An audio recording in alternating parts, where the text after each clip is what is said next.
On va continuer notre réflexion sur le livre d'Exode. Et le thème d'aujourd'hui, c'est le temple, la demeure de Dieu. Et on commence notre réflexion avec la lecture du chapitre 24, versets 12 à 25, 8 et 9. Le Seigneur dit à Moïse: monte vers moi sur la montagne et reste là. Je vais te donner les tables de pierre, la loi et les commandements que j'ai écrits pour qu'on les enseigne. Moïse se leva avec Josué, son auxiliaire, et il gravit la montagne de Dieu. Auparavant, il avait dit aux anciens: attendez-nous ici jusqu'à notre retour. Aaron et Hur sont avec vous. Celui qui a une affaire à régler, qu'il s'adresse à eux.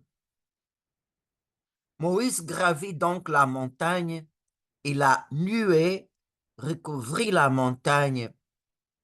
La gloire du Seigneur demeura sur la montagne de Sinaï, que la nuée recouvrit pendant 6 jours. Le 7e jour, le Seigneur appela Moïse du milieu de la nuée. La gloire du Seigneur apparaissait aux fils d'Israël comme un feu dévorant au sommet de la montagne. Moïse entra dans la nuée et gravit la montagne. Moïse resta sur la montagne 40 jours et 40 nuits. Ils me feront un sanctuaire et je demeurerai au milieu d'eux. Je vais te montrer le modèle de la demeure et le modèle de tous ces objets. Vous les reproduirez exactement.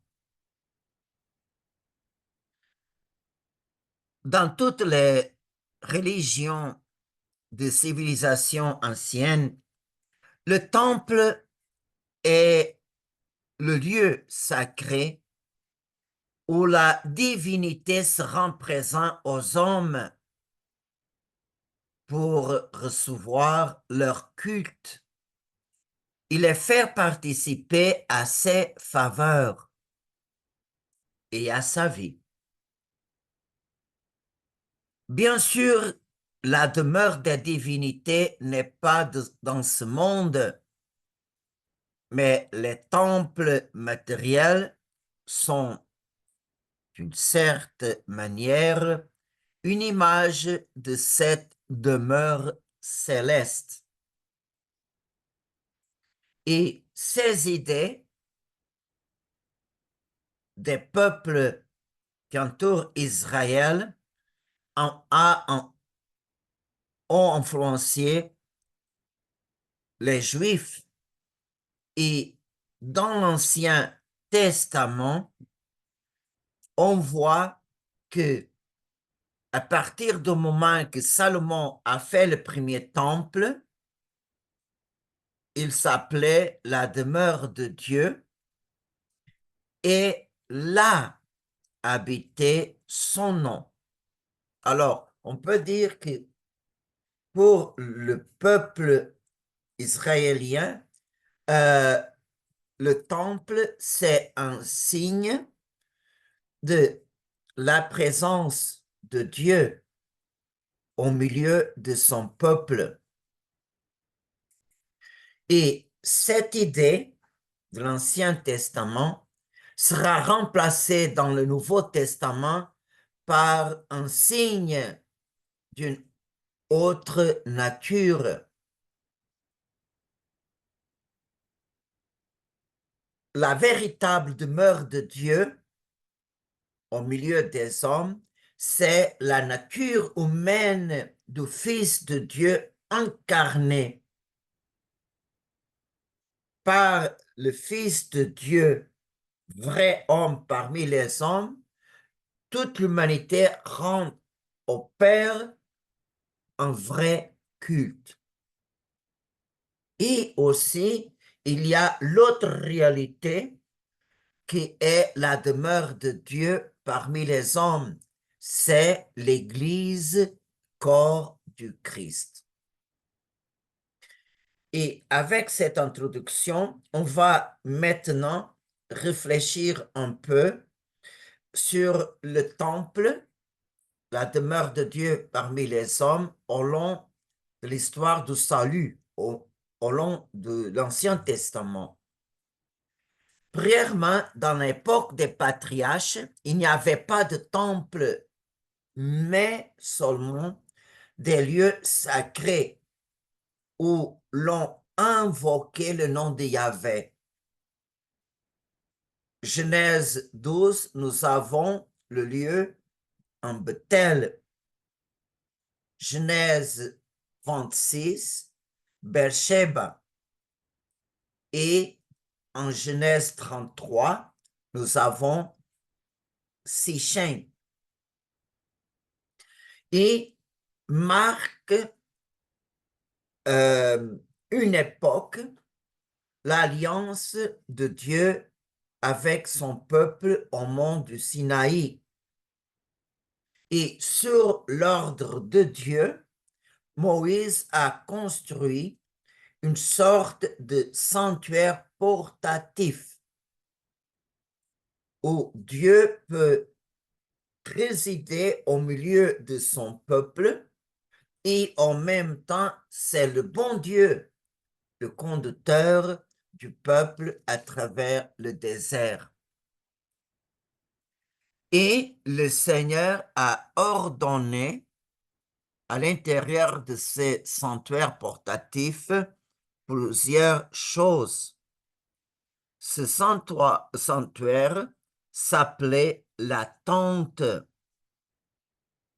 L'endroit plus sacré se trouve l'arche de l'Alliance. Et il y avait aussi à l'intérieur de la tente la table des pains d'oblation et le chandelier de 7 bras. Et ces tentes étaient séparés en deux par des rideaux sur lesquels étaient bordés des chérubins. Il y avait une armure et un voile. Alors, cette tente-là est la demeure de Dieu parmi son peuple. À l'extérieur, il y avait l'autel des holocaustes et ces sanctuaires portatifs s'appelaient en même temps la tente du témoignage au tabernacle. Alors, on voit quand Dieu voulait parler à Moïse, la nuée descendait sur la tente et Moïse entrait pour recevoir la parole de Dieu, pour après la transmettre au peuple. Et on peut dire que ces sanctuaires étaient le centre pour le peuple israélien dans le désert. Après l'entrée en Canaan, alors le sanctuaire de Dieu est installé en divers lieux. Par exemple, un Galgala, un Sichem et un Silo, le Silo au temps d'Élie. Et ces lieux étaient complètement différents des cultes des peuples cananéens qu'ils ont eu des temples toujours en pierre. Et quand, au temps du roi David, il a solidifié le pouvoir et les frontières du peuple israélien, on voit que le roi David voudrait construire un sanctuaire pour le Seigneur et on peut dire qu'il voulait aussi donner à la tente, au sanctuaire du Seigneur, une certaine grandiosité. Mais à cause qu'il a versé beaucoup de sang, Dieu ne veut pas que soit David à construire le temple, mais à préparer sa construction. Et quand le roi David a eu cette belle intention, le Seigneur fait à lui une promesse. Dieu va lier à la famille de David la venue de son fils comme le Messie, comme le sauveur du peuple. Et voilà, au deuxième livre de Samuel, chapitre 7, voilà la promesse que Dieu a faite à David. Ainsi parle le Seigneur. Est-ce toi qui me bâtiras une maison pour que j'y habite? Le Seigneur t'annonce qu'il te fera lui-même une maison. Quand tes jours seront accomplis et que tu reposeras auprès de tes pères, je susciterai dans ta descendance un successeur qui naîtra de toi et te rendra stable sa royauté. C'est lui qui bâtira une maison pour mon nom et je rendrai stable pour toujours son trône royal. Moi, je serai pour lui un père et lui sera pour moi un fils. Ta maison et ta royauté subsisteront toujours devant moi. Ton trône sera stable pour toujours. Alors, la venue de son fils est liée à la famille de David. Alors, on retourne à la construction du temple. Sera le fils de David, Salomon, qui va concrétiser le projet de son père. Il construit en vérité un temple magnifique. Et Salomon a mis au centre le tabernacle de Dieu et à son intérieur, il a mis l'arche de l'alliance. Et comme dans le désert, le jour de la dédicace du temple, le Seigneur manifeste sa gloire à travers la nuée.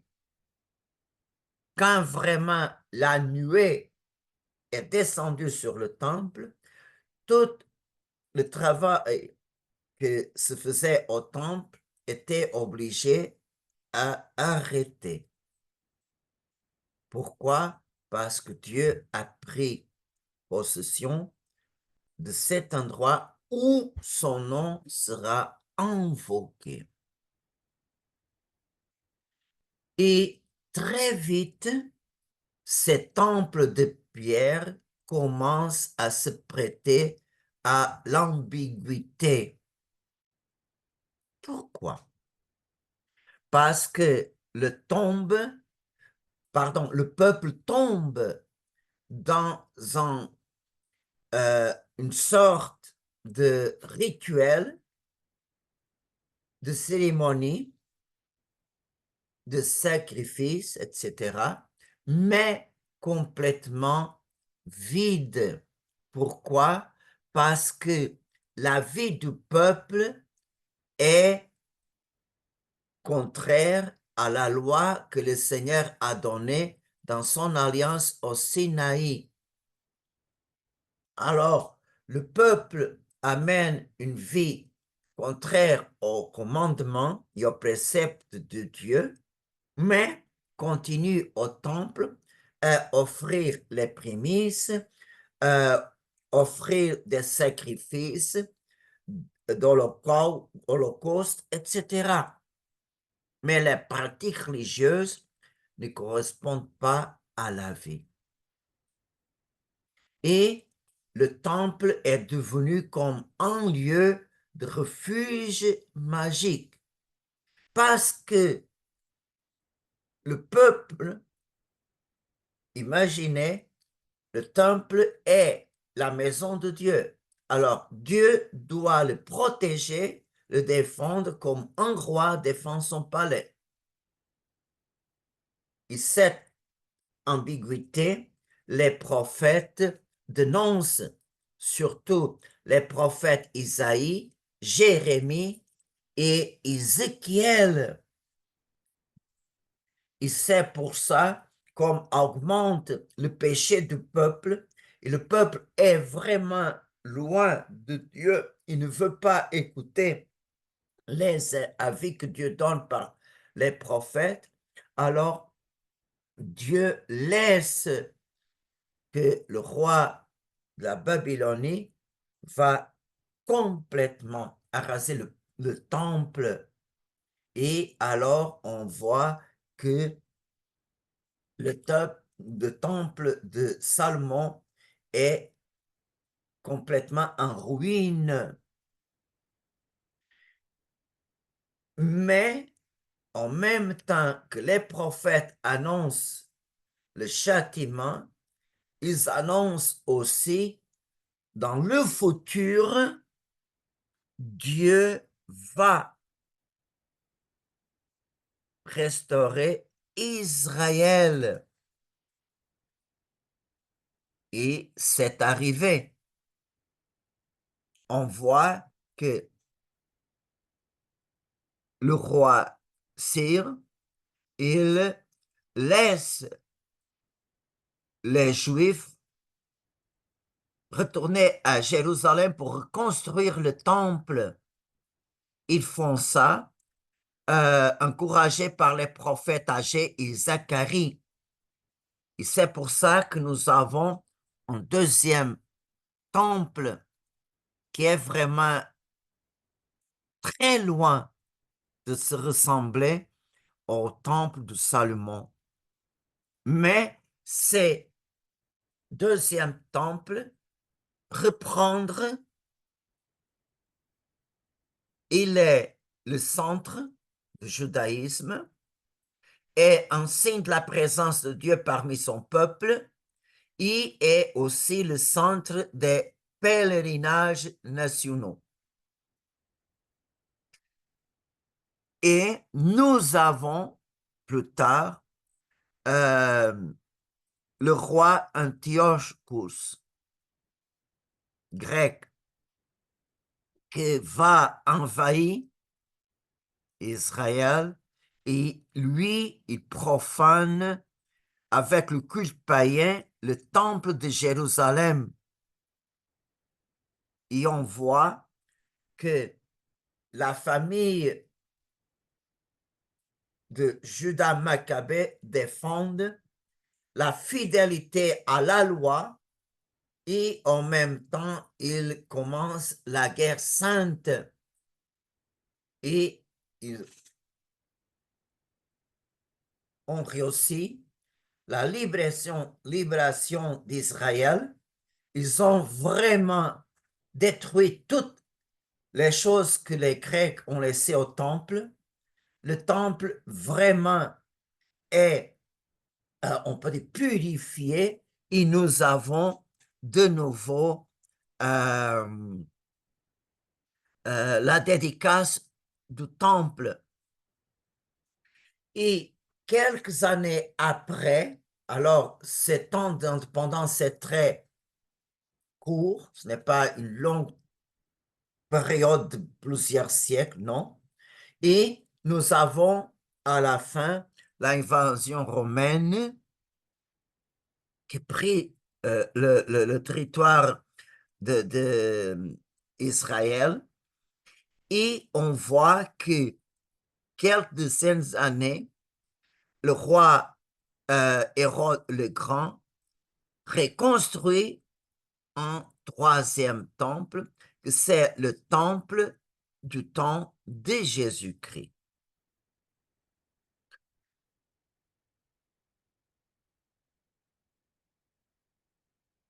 Qu'est-ce que Jésus, quelle est l'attitude de Jésus en face au temple? On voit dans sa vie terrestre, Jésus a un grand respect pour le temple de Jérusalem, pour ce troisième temple. C'est là que sa mère et Saint Joseph l'ont présenté quand il avait 40 jours. Et Jésus aussi se rend à Jérusalem au temps des grands pèlerinages. Et pour Jésus, le temple est l'endroit où il rencontre son Père. C'est ça qu'il a dit quand il avait 12 ans à sa mère. Je suis à la maison de mon Père. Dans sa vie publique, Jésus qualifie le temple de Jérusalem comme maison de prière, maison où le peuple dialogue avec son Dieu. Et quand Jésus rencontre au temple les vendeurs, il dit clairement, ils expulsent les vendeurs et les animaux. Il dit, vous avez transformé la maison de Pierre en maison de commerce. Mais Jésus aussi annonce un événement tragique comme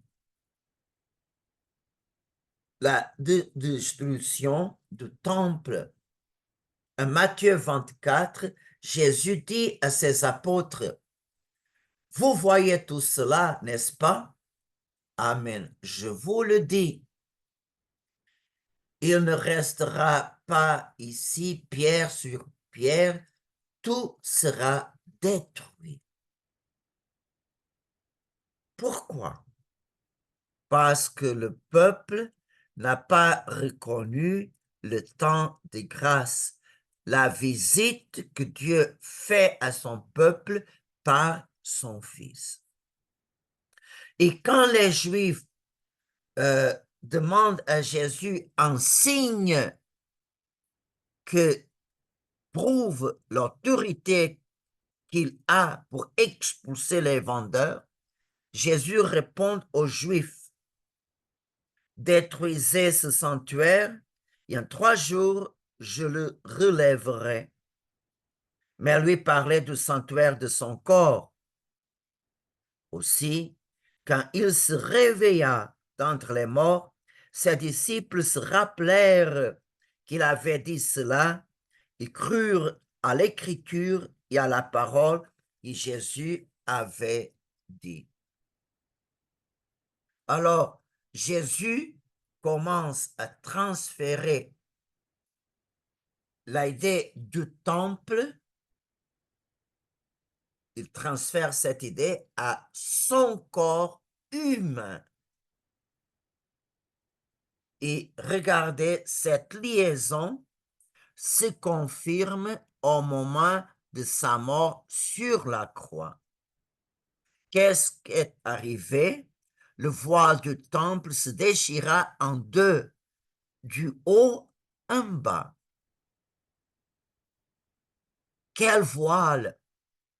Alors, la tente comprenait 2 parties, le saint et les saints des saints. Et la deuxième partie, la plus sacrée, seulement le grand prêtre entrait une fois par année au jour de la expiation. Et alors, au moment de la mort de Jésus, cette voile-là, qui était très précieux, il se déchire et tout le monde peut contempler le Saint et le Saint des Saints. Cet événement est un signe de Dieu qui montre que l'ancien sanctuaire a perdu son caractère sacré. Le temple juif a cessé de remplir sa fonction de signe de la présence de Dieu au milieu de son peuple.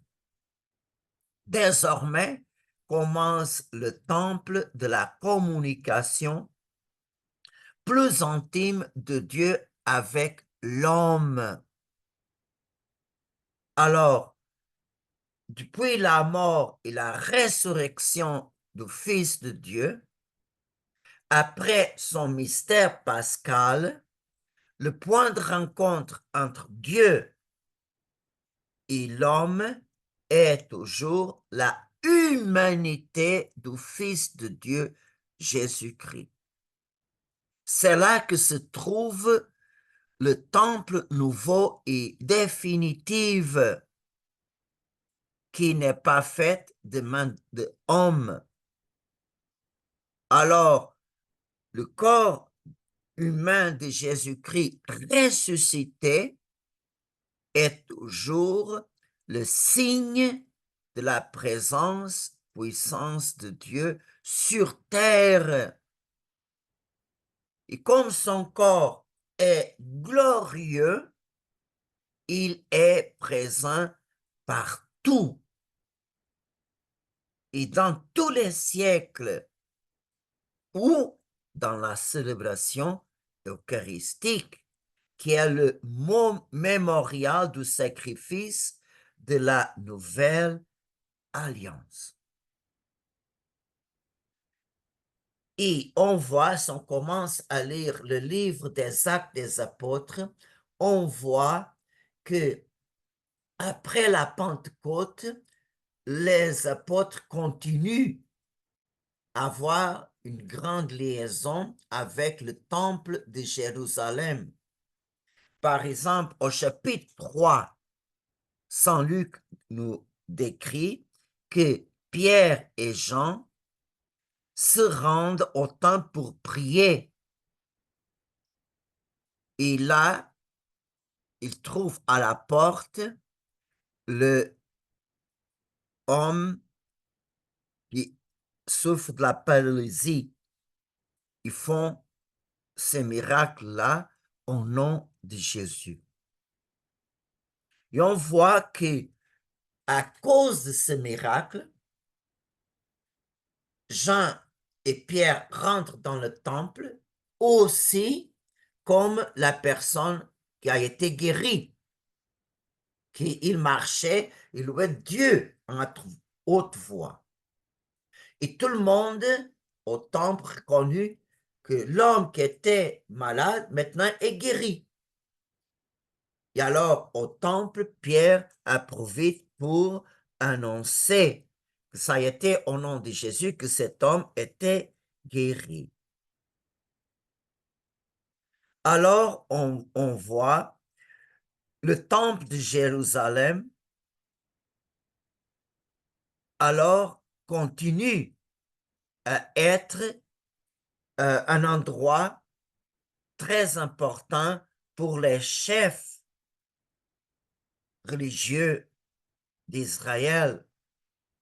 Mais malheureusement, ces chefs-là, ils ont rejeté non seulement Jésus-Christ comme l'Évangile. Selon la volonté de Dieu, Dieu a voulu que le peuple juif, en reconnaissant Jésus comme le Messie et en acceptant l'annonce du royaume de Dieu, serait le peuple juif, les missionnaires que qui devront apporter la bonne nouvelle à toutes les nations. Mais malheureusement, on voit que le rejet de Jésus-Christ d'évangile vraiment se intensifie et on voit jusqu'au point d'avoir une rupture. Et cette rupture, on peut voir dans le martyre d'Étienne et en même temps, on voit quand dans le premier concile de l'Église en Jérusalem sur la cause, sur le thème de la circoncision, alors on voit que en cette concile, se accepte de pas obliger les chrétiens d'origine païenne de pas, ils ne sont pas obligés à suivre les préceptes de la loi de Moïse. Ils ne sont pas obligés à se circoncider. C'est là que se passe la rupture entre le judaïsme et le christianisme. Et selon l'histoire, on sait que à l'année 70 après Jésus-Christ, nous avons la destruction de Jérusalem par le général romain Titus et le temple fut entièrement rasé comme Jésus l'avait prédit. Et aujourd'hui, l'unique chose qui reste du temple de Jérusalem, c'est le mur des lamentations. Et alors, on voit que les Juifs sont dispersés, sont un peuple sans territoire, sans patrie, sans sacerdoce, sans culte, rien de rien. Et par la prédication apostolique, les chrétiens prennent conscience que eux, par le baptême, nous sommes un nouveau temple spirituel. Nous sommes membres du corps du Christ. Et Saint Paul dit dans la première lettre aux Corinthiens, chapitre 3, il dit ça. Ne savez-vous pas que vous êtes un sanctuaire de Dieu et que l'Esprit de Dieu habite en vous? Si quelqu'un détruit le sanctuaire de Dieu, cet homme, Dieu le détruira. Car le sanctuaire de Dieu est saint et ce sanctuaire, c'est vous. Alors, Saint Paul montre que la communauté chrétienne est le corps du Christ. Et les chrétiens sont vraiment le temple de la nouvelle alliance. Et nous sommes temple, pourquoi? Parce que l'Esprit Saint habite en nous. Alors, l'ancien temple est une figure prophétique et une réalité provisoire qui annonce la réalité définitive. Alors, on peut dire que nous, par le baptême, nous sommes temple de l'Esprit Saint et Dieu en nous manifeste sa gloire. Et alors, comme c'est très important, l'Église est vraiment un temple spirituel et chacun de nous est une pierre vivante de ce temple. Alors, comme c'est important l'annonce de la bonne nouvelle, par la prédication, la parole de Dieu touche les cœurs et les cœurs des gens s'ouvrent par la foi. Et par la foi, on reçoit, les gens demandent le baptême. Et avec le baptême, les gens reçoivent par l'imposition des mains le don de l'Esprit Saint.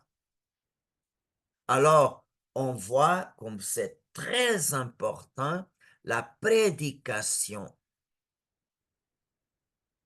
Et cette Église corps du Christ, la base, c'est la foi des apôtres en Jésus-Christ. Il est la pierre d'angle. Et comme Jésus-Christ et la foi des apôtres, ce n'est pas une chose matérielle, il y a un endroit précis, on voit que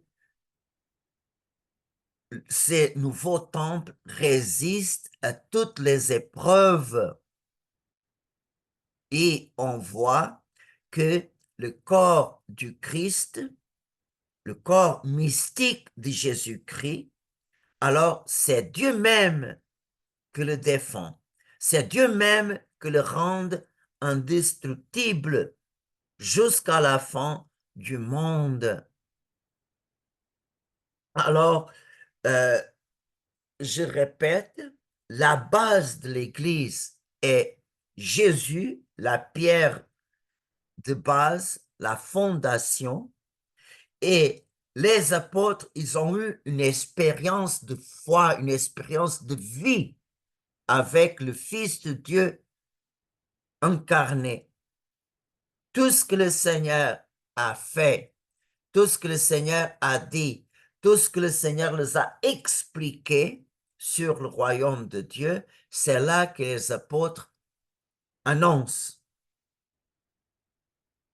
Et alors, on voit que à mesure que les générations chrétiennes se succèdent, on voit que ce temple va se construire, va se bâtir. Et on voit que nous qui habitons sur terre, nous sommes une église qui marche vers la éternité, vers la plénitude, vers l'église céleste, l'église du triomphe. Et c'est pour ça que Saint Jean, dans le livre de l'Apocalypse, il contemple la Jérusalem céleste, belle comme une épouse paraît pour son mari. Et l'église du ciel, comme l'église de la terre, qui se purifie, est appelée épouse de l'agneau. Et Saint Jean contemple comme est magnifique, comme l'église du ciel qui est composée par les anges et les saints qui sont arrivés déjà à la Mecque, à la maison du Père, comme cette église est glorieuse. Et là, l'agneau de Dieu est complètement vainqueur sur le démon, sur le péché et toutes les conséquences du péché, même la mort. Et Saint Jean, dans le chapitre 21, il a entendu cet hymne. J'ai entendu une voix forte qui venait du trône. Elle disait, voici la demeure de Dieu avec les hommes. Il demeurera avec eux. Et ils seront ses peuples. Et lui-même, Dieu avec eux, cela sera leur Dieu. Il essuiera toute larme de leurs yeux. Et la mort ne sera plus. et il n'y aura plus ni deuil, ni cri, ni douleur.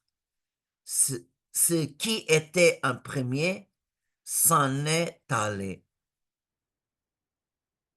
Et on voit que les justes qui sont au ciel, c'est un peuple qui vient de toutes les nations, vient son fruit de l'alliance universelle que Dieu a établie par son Fils avec toute l'humanité. C'est pour ça qu'est écrit, les nations marcheront à sa lumière et les rois de la terre y porteront leur gloire. Jour après jour, jamais les portes ne seront fermées, car il n'y aura plus de nuit. On apportera dans la ville la gloire et le faste des nations. Rien de souillé n'y entrera jamais, ni personne qui pratique abomination au mensonge, mais seulement ceux qui sont inscrits dans le livre de vie de l'agneau. Alors, on voit qu'au long des siècles, cette réalité triomphale va augmenter. On peut dire avec des autres mots que la beauté et la grandiosité du ciel augmentent à chaque personne qui rentre au ciel, complètement purifiée. Et on peut imaginer à la fin, quand le Seigneur viendra dans sa gloire, il va envoyer ses anges, et après la résurrection de la chair, les anges ministres de la justice de Dieu sont eux qui vont séparer les justes des injustes, les brebis des boucs. Et on voit qu'après le jugement final, qui sera à la gauche vraiment va suivre son destin. Comme Jésus a dit, allez à l'enfer, préparé pour le démon et ses anges. Mais les justes sont eux, avec les anges, qui vraiment habiteront en cette église triomphale. Et on termine cette méditation avec la dernière prière de la Bible, comme notre soif pour la venue du Seigneur devrait augmenter en nous. La soif du ciel, le désir du ciel devrait augmenter chaque jour en notre âme, en notre esprit. Alors, dans notre cœur, on peut dire en silence, l'esprit, l'épouse disent, viens. Celui qui entend, qu'il dise, viens. Celui qui a soif, qu'il vienne.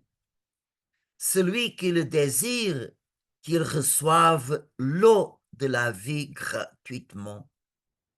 Et celui qui donne ce témoignage déclare, oui, je viens sans tarder. Amen. Viens, Seigneur Jésus.